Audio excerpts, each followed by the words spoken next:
Today we're going over to Odaiba to go to the Digital Art Museum and have a look around. Or so we thought.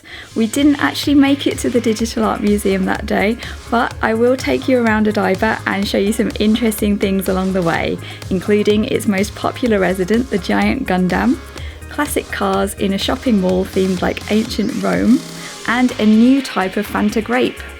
And there's new Japan videos on my channel every Thursday if you want to subscribe.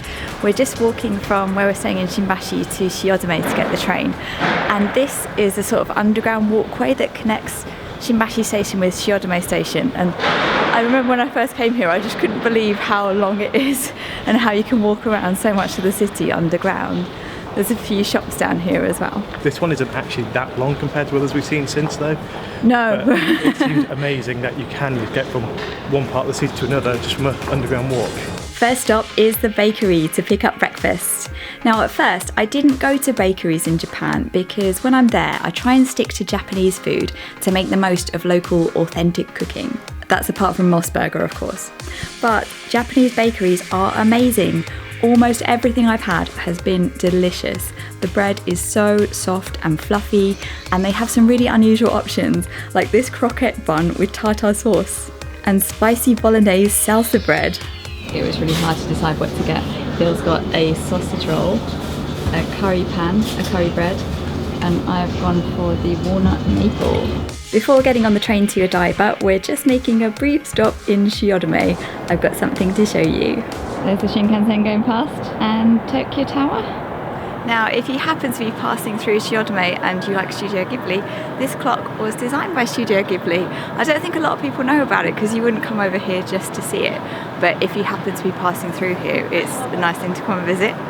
And just up there is the hotel I stayed in my very first trip to Japan ever.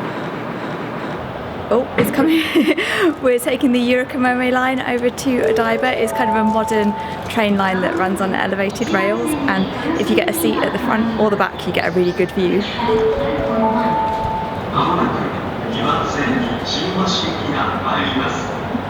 The train bound for Shimbashi will arrive shortly.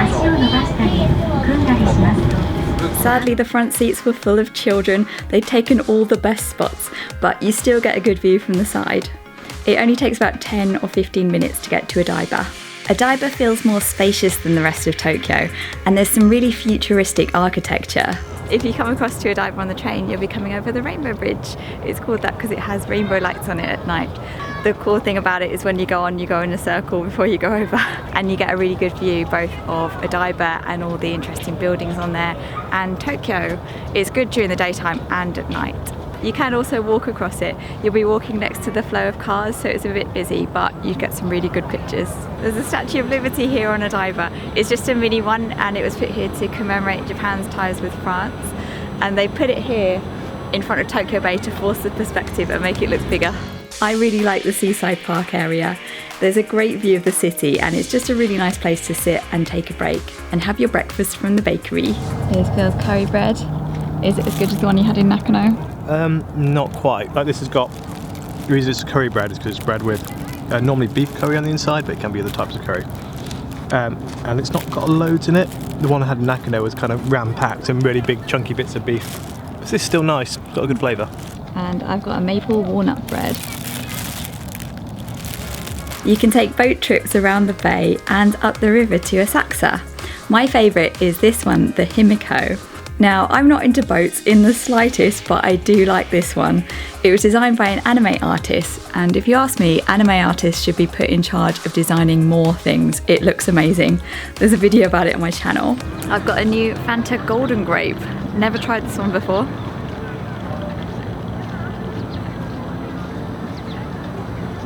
Still got that nice artificial taste. Not quite as sweet as the normal Fanta grape. Still prefer the original. It's the giant Gundam. This is the newer one. They replaced it now with a unicorn Gundam.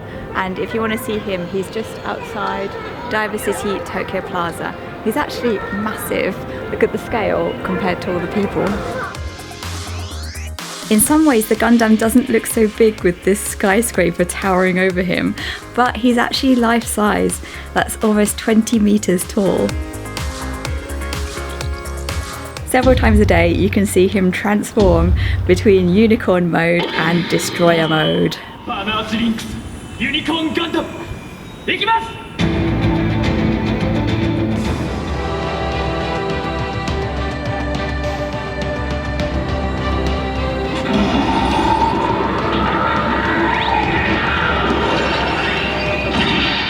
There's a Gundam cafe here too, and a little Gundam shop in the trailer over there. And there's also a Gundam cafe in Akihabara. I think there's one in... Is it in Tokyo? In No. Is there a Gundam shop in Character Street? I thought there was a little restaurant as well. Maybe. Yes, there is a Gundam cafe in Tokyo Station, and the main one's in Akihabara. Look at this false advertising. CC lemon up there, so it's got 50 lemons worth of vitamin C in every can.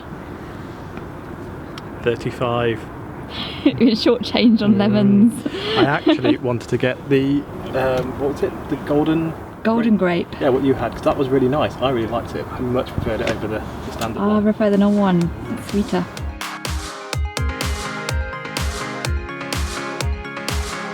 Next stop is Venus Fort, a historic European themed shopping mall that also has a vintage car showroom. We're going to take a look in the Toyota History Garage.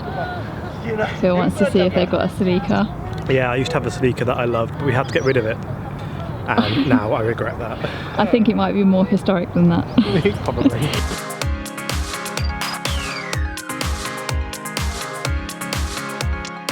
Yes, it was a bit more historic than your Celica a couple of years ago.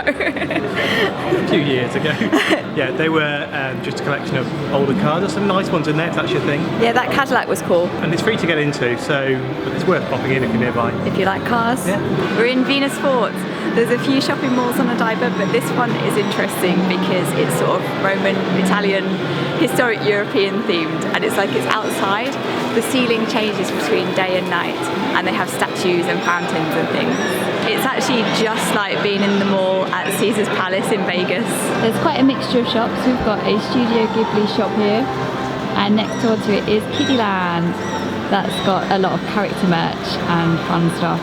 There's 3 levels in Venus Fort. The one we were in was Venus Grand. There's also Venus Family and Venus Outlets. We've come to TeamLab Borderless, the digital art museum, but we don't have tickets, and the queue goes all the way down here and then all the way down the edge of the building. We bought tickets and went back another day. The Digital Art Museum really is an amazing and unique experience that I'd highly recommend. If you want to see more, there's a video about it on my channel. And if you are going to go, don't make the same mistake as us, get your tickets in advance. We might not have made it to TeamLab Borderless, the Digital Art Museum, that day, but we did come across this installation by the same people, which looks like something magical from another world. For our final stop, we took a look inside the Fuji TV building, a futuristic building on the waterfront that's home to Fuji TV studios and an observation deck. Here's a plan of the building. It says on the 7th floor there's a free space area, and the ball's called Hachitama. Not sure if you're allowed in it, but we're going to go and see. To say, go up to the 7th floor and then change to go to the 24th. Oh yeah, so we can go in the ball. We'll find out. Here's the opening hours, and I'm hoping this escalator is going to start working because look how many steps there are up there. Yeah. This is an interesting escalator. Oh, it's not doing it in this one. It's got a flat bit down there. Look at this escalator, it goes up. We've just come up to have a look around the Fuji TV building. You can come up to this floor for free. This is the 7th floor, and there are some views of Odaiba from up here. And then if you want a better view, you can get a ticket and go up to the Hachitama, which is the big ball on the building, and that's where the proper observation deck is. There's a One Piece themed restaurant here, and some great photo spots if you're a fan of the anime.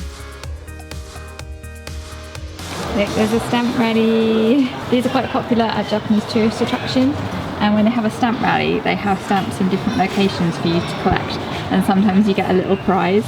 Oh, here it says take it to Fuji-san on the 7th floor and receive your prize at the counter. So we're at this one on the 7th floor.